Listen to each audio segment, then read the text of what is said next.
beautiful people, we are working with caps for sale today. We're going to act it out in class and then we're going to do some rhyming. Now, you may not have a rhyme paper at home because it's towards the end of December and I can't remember how much I gave you. But if you are home and not in here in school, I'd like you to rhyme the word cap. So you put a consonant in front of it and make new words. Let's see if you can get three. And also cats. So the middle is there, but the ending sound. So it's a consonant, vowel, consonant, also known as a CVC word.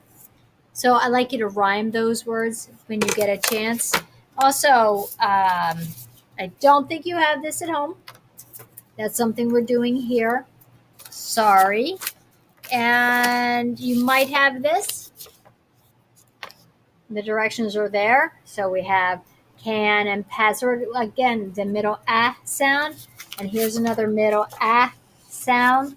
So we're doing the middle sound. And we're acting out caps for sale. So if you don't have caps for sale, if you don't have any of the work, then rhyme cap and cat. See if you can get three words. But this is how the story goes. It's Caps for Sale by Sphere Slobodikina. And it's really a fun story. And usually I have the kids act it out on stage. I just don't think we're going to do that this year. Once there was a peddler who sold caps, but he was not like an ordinary peddler carrying his wares on his back. He carried them on top of his head. First he had his own check cap, then a bunch of gray caps, then a bunch of brown caps, and a bunch of blue caps, and on the very top he had a bunch of red caps.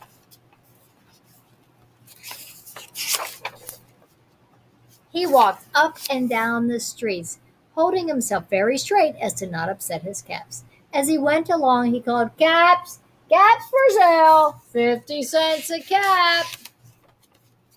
One morning, he couldn't sell any caps. He walked up and down the street, calling, "Caps! Caps for sale! 50 cents a cap!"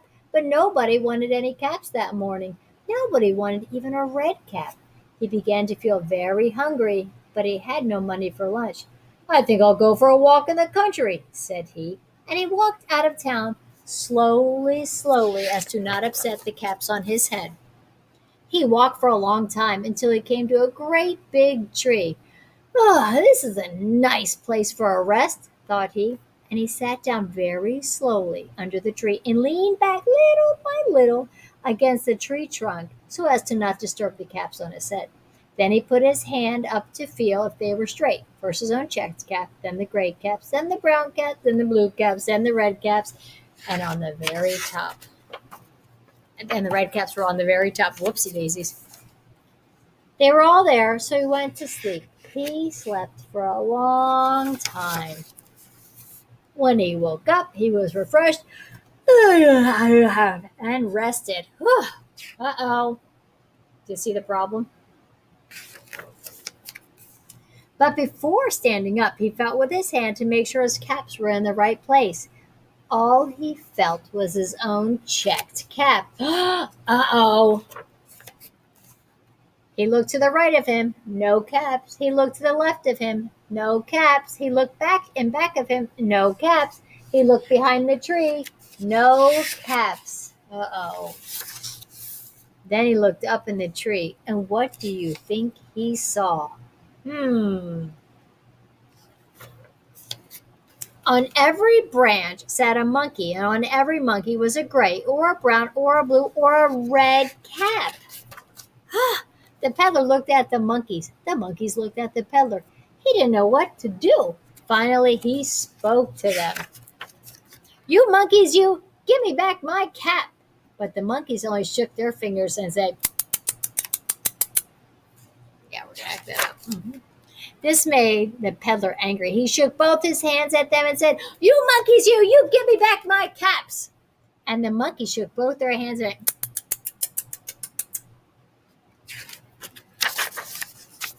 now he felt quite angry. He stamped his foot and he said, "Oh, you monkeys, you give me back my caps." But the monkeys only stamped their feet back at him and said, By this time, the peddler was really very, very angry. He stomped both his feet and shouted, "You monkeys, you give me back my caps."